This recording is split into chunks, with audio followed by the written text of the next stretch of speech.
नमस्कार दोस्तों, इन्फ्राटूल्स के नए एपिसोड में आपका स्वागत है। तो चलिए शुरू करते हैं।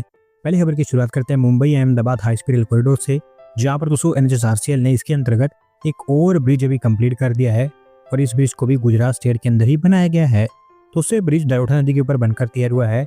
वापी और बोईसर के बीच 80 मीटर के आसपास की लाइन बताई गई है और ये one of the smallest bridge है जो इस पूरे कॉरिडोर के अंतर्गत बनाए जाएंगे। 40-40 मीटर के दो लंबे स्टील बॉक्स सेगमेंट्स यहाँ पर इस्तेमाल किए गए थे इसके कंस्ट्रक्शन के लिए और एक छोटा सर्कुलर पियर भी यहाँ पर इस्तेमाल किया गया था कंस्ट्रक्शन के दौरान। ओवरऑल आप कह सकते हैं कि ये कॉरिडोर धीरे धीरे कंप्लीशन की ओर बढ़ता जा रहा है।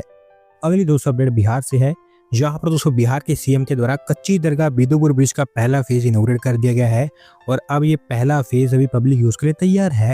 दोस्तों कच्ची दरगाह बिदुपुर ब्रिज गंगा रिवर के ऊपर बनकर तैयार हो रहा है, जो पटना को हाजीपुर से कनेक्ट करेगा। 9.76 किलोमीटर के आसपास इस ब्रिज की लेंथ होगी, जबकि 10 किलोमीटर के आसपास अप्रोच रोड्स भी यहाँ पर बनाए जा रहे हैं और अभी उस ब्रिज में से पहला फेज तैयार हो गया है। कच्ची दरगाह से राघोपुर के बीच 3 किलोमीटर के आसपास इसकी लेंथ बताई गई है। 6 लेन के इस ब्रिज के चलते लोगों की डिपेंडेंस बोट्स के ऊपर काफी कम हो जाएगी और बाय रोड इन दोनों प्लेसेस के बीच जस्ट 5 मिनट के अंदर अंदर ही ट्रेवल किया जा सकेगा।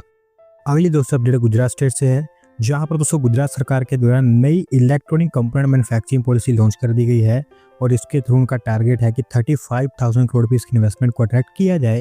दोस्तों अभी क्योंकि गुजरात के अंदर कई सारे सेमीकंडक्टर प्लांट्स बनकर तैयार हो रहे हैं, तो गुजरात के पास अब वो प्रिविलेज है कि वो एक पूरी सप्लाई चेन को स्टेट के अंदर डेवलप कर सकते हैं और यही मेन रीजन है कि उनके द्वारा एक नई पॉलिसी यहाँ पर लॉन्च की गई है, जहाँ पर वो कंपनीज जिनको सेंट्रल गवर्नमेंट की इलेक्ट्रॉनिक कंपोनेंट पीएलआई स्कीम के अंतर्गत अप्रूवल मिल जाएगी, उनको गुजरात सरकार के द्वारा भी इंसेंटिव दिए जाएंगे और वो भी अच्छे खासे इंसेंटिव यहाँ पर दिए जाएंगे।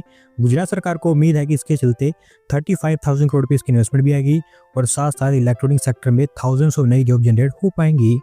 अगली दोस्तों अपडेट मध्य प्रदेश से है, जहाँ पर दोस्तों मध्य प्रदेश सरकार ने डिसाइड किया कि वो स्टेट के अंदर एक हाईटेक सिटी को बनाएंगे और इस सिटी को गिफ्ट सिटी और बीकेसी के लैंड्स पर बनाने की बात की गई है।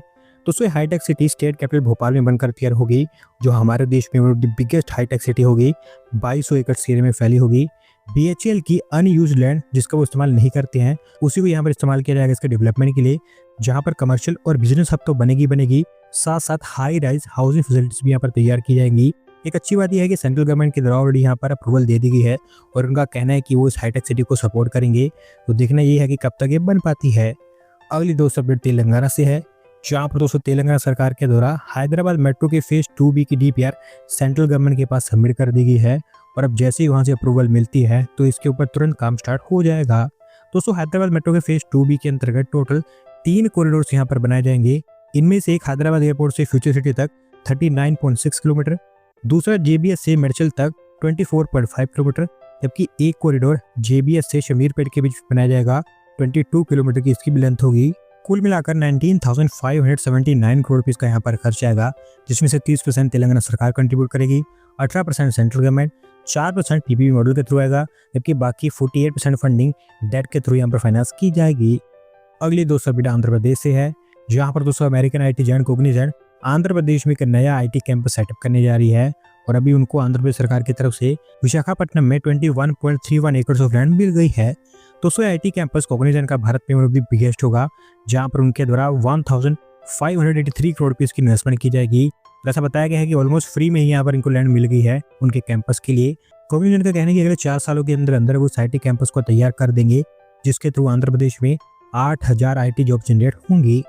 अगली दोस्तों अपडेट कोची वाटर मेट्रो को लेकर है, जहाँ पर दोस्तों Kochi metro rail limited water metro को भी और एक्सपांड करने जा रही है और अभी ये डिसाइड किया गया है कि इसको आगे चलकर कदम बरियार से भी कनेक्ट किया जाएगा। दोस्तों बेसिकली ये बहुत ही छोटा एक्सटेंशन होगा, जहां पर सिर्फ एक जेटी ही बनाई जाएगी। इसके अंतर्गत काकनाड को कदम बरियार से यहाँ पर कनेक्ट किया जाएगा, क्योंकि केरला सरकार ये चाहती है कि कदम बरियार को एक इको टूरिज्म विलेज के रूप में डेवलप किया जाए और वहां तक मेट्रो कनेक्टिविटी अगर स्टेब्लिश हो जाती है तो ये काम और ईजिली हो पाएगा। एक नई जेटी यहाँ पर बनाई जाएगी, जहाँ पर waiting areas, sitting facilities, safety railings, signage, lighting इस तरह की फैसिलिटीज बनकर तैयार होंगी। कुल मिलाकर 5.5 करोड़ रुपीस खर्च की जाएंगी और 3 अलग अलग पार्ट्स में डिवाइड करके इसको तैयार किया जाएगा। होपफुली आप कह सकते हैं कि अगले कुछ ही महीनों के अंदर अंदर काम कंप्लीट हो जाएगा। आज की आखिरी अपडेट गुजरात से ही है, जहाँ पर उसको गुजरात सरकार के द्वारा 2 नए एक्सप्रेसवेज को लेकर काम आगे बढ़ाया जा रहा है और अभी इसके लिए Gujarat state road development corporation ने बिड्स इनवाइट कर दी है। दोस्तों ये दोनों के दोनों ग्रीनफील्ड एक्सप्रेसवेज होंगे गुजरात स्टेट के। इनमें से एक डीसा से पीपलवाव के बीच बनकर तैयार होगा। नमो शक्ति एक्सप्रेसवे इसका नाम होगा और 430 किलोमीटर की इसकी लेंथ होगी, जिसको बनाने के लिए 39,120 करोड़ रुपए का खर्च आएगा। दूसरा एक्सप्रेसवे सोमनाथ द्वारका एक्सप्रेसवे होगा, जिसकी लेंथ अराउंड 680 किलोमीटर के आसपास होगी। 57,120 करोड़ रुपीज का इसके ऊपर भी खर्च आएगा। और अभी यहाँ पर जो ब्रिज इन्वाइट की गई है वो एक कंसल्टेंट को हायर करने के लिए की गई है, जहाँ पर जो भी कंसल्टेंट यहाँ पर चुना जाता है वो इसकी डीपीआर और फिजिबिलिटी प्रिपेयर करेगा अगले 1 साल के अंदर अंदर। और एक बार जब ये तैयार हो जाएंगी तो हमें और चीज़ें यहाँ पर क्लियर होती हुई दिखाई देंगी। दोस्तों आज की वीडियो में बस इतना ही। अगर आप अपनी तरफ से अपडेट सबमिट करना चाहते हैं तो डिस्क्रिप्शन में दिए गए लिंक पर क्लिक करके सबमिट कर सकते हैं। और अगर आज की वीडियो पसंद आई हो तो वीडियो को लाइक करें, चैनल को सब्सक्राइब करें। धन्यवाद वीडियो को देखने के लिए।